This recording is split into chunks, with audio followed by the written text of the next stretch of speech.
Joining us now is Michelle Hoad, the CEO of the Medical Laboratory Professionals Association of Ontario. Thanks for joining us, Michelle. Thanks for having me. Well, how busy has it been for medical lab professionals across Ontario who are testing for COVID-19? It's been extremely busy. As of today, we've done 567,000 tests across the province. That is a large number coming through our labs that started short-staffed in this pandemic.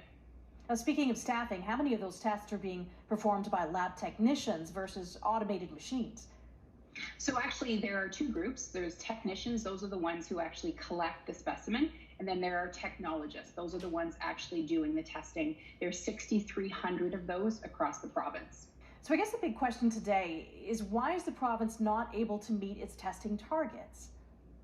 So I think we need to be careful when we say that. So what's been happening is we started this pandemic short-staffed, and there has been a number of tests coming through each lab. So what has happened is, in order to do COVID-19 tests, a lab actually has to apply for a license. They need to train their staff in order to do it. So in our case here in sort of the Hamilton region at St. Joe's, they are actually grabbing staff and training them on a very specific part of the lab in order to do that.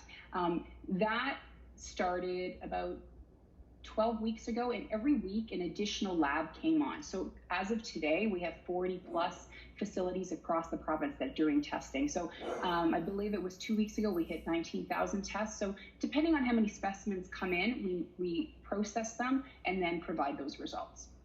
But if we have more staff and we're not testing anymore in the last 5 days, then why are we not meeting those targets? So I think the issue is actually, it's not a target issue, it's that the number has actually dropped. So what we've noticed in the last 4 days is the number of tests and specimens coming in have decreased.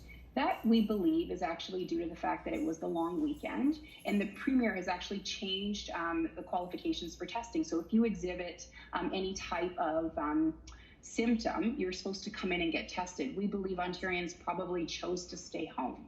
It's the long weekend. And so what we should start to see is a few more of those tests actually start to increase as the week goes on, and we've started to notice that already.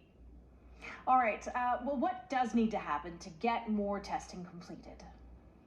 I think we need Ontarians to actually follow the government's directive right now. If you are exhibiting any symptoms, you are supposed to get tested. So we would encourage you to do that. I think the more people that actually admit that they probably have a symptom, they need to get it checked, should go and get tested. The more testing we get done, the more we can actually get a true reality of what's happening here in Ontario. All right. Thank you so much, Michelle. Michelle Hoad is the CEO of the Medical Laboratory Professionals Association of Ontario. Thanks for having me.